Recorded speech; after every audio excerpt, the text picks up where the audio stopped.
Ms. Thank you. Davis. Chairman Pierce, members Hirazawa, Ms. Gamera, Schiffer, and Johnson. First, I'd like to thank you for having me here today. My name is Doreen Davis. I'm a partner at the Jones Day Law Firm, resident in the New York office, and I too handled cases in 1979 since I've been practicing traditional labor law exclusively for 35 years. Today I'm here representing the Retail Industry Leaders Association and to express their opposition to your notice of proposed rulemaking. The Retail Industry Leaders Association is a trade association of the world's largest and most innovative retail companies. RILA members include more than 200 retailers, product manufacturers, service suppliers, which account for more than $1.5 trillion in annual sales, millions of American jobs, and more than 100,000 stores, manufacturing facilities, and distribution centers domestically and abroad. I'm accompanied here today by Kelly Cobb, who is a member of the staff of RILA. And I'm going to try not to be too repetitious since we have these multiple panels all speaking about the same thing. But first I'm going to address the 20% rule, which I believe and which RILA believes is a solution in search of a problem. And we've heard a lot of talk about supervisory status issue, which I'm going to speak to in a moment because it is extremely important to the members of RILA. But let us not forget that those are not the only individual eligibility issues that are being deferred potentially under the 20% rule. We have managerial status, we have independent contractor status, we have confidential employees, and of particular interest of late, we have the issue of whether an individual is a student or an employee. These are all the types of issues that under the 20% rule, there is a possibility would not be determined and would not be litigated.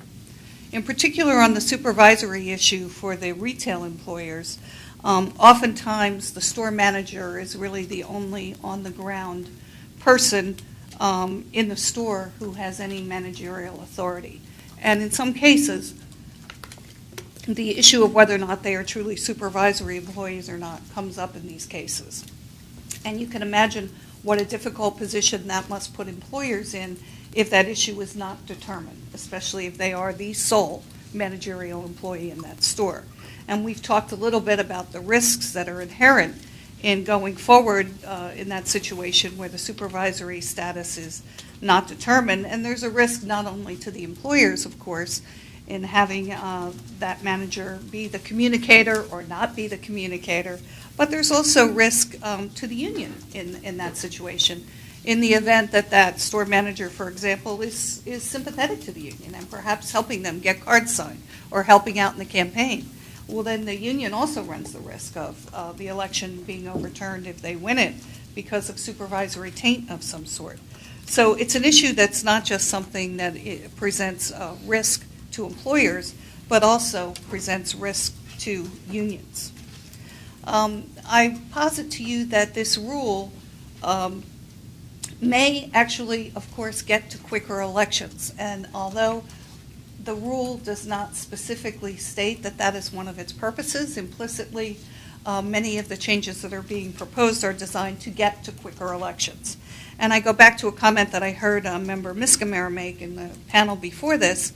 I would think that the board's goal should not be just to have an election or to have a quicker election. The last time I checked, the preamble to the National Labor Relations Act said its purpose was to encourage collective bargaining. And by putting off these issues and submitting them to post-election litigation, I say to you that I believe that that is going to delay collective bargaining and delay first contracts because this litigation is going to take time. If there are determinative challenges, then it's going to be litigated in that context post-election, and bargaining is not going to start until that's determined.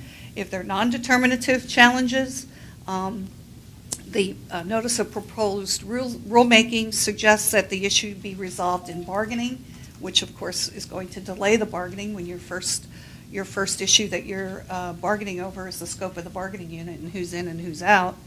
And the notice of proposed rulemaking also says if it can't be resolved there, then it can be resolved in a unit clarification petition, which also delays, in my judgment, getting to a first contract.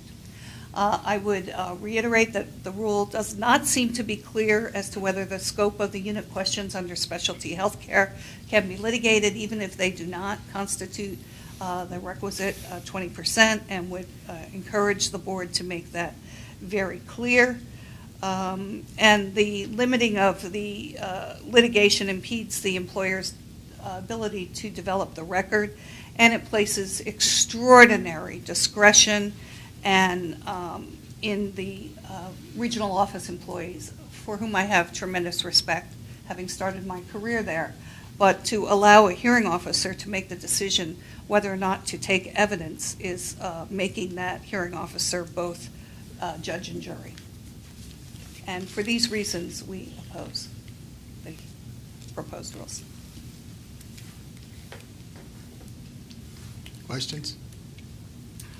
I have one follow-up question. If we do have a quick election, which is advantageous for certain reasons, but the election remains in dispute because of supervisory issues, and we've had a case that's been a subject of discussion. It was in litigation for 4 years.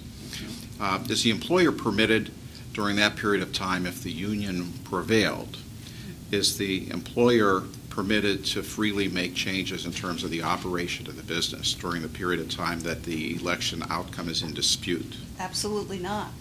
Can't make any unilateral changes without bargaining with the union, and if the employer does so, it's at risk, of course, for an unfair labor practice charge, which makes it very difficult to run a business in today's environment where, especially in the retail space, the employers have to be facile. They have to respond to new challenges, to online shopping versus, physical bricks and mortar stores. It makes it very difficult for businesses to operate when they are stymied in making changes. So there are changes that actually affect the way retail employers do business more often than every 4 years? Yes, daily. Thank you.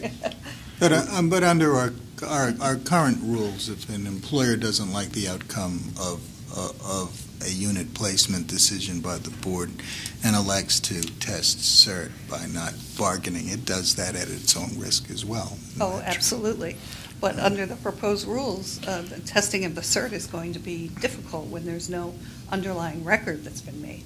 And I would suggest that what's going to happen in some of the test of certification cases where there's no record is there's going to be a remand, and you're just going to have more and more time to get these issues resolved.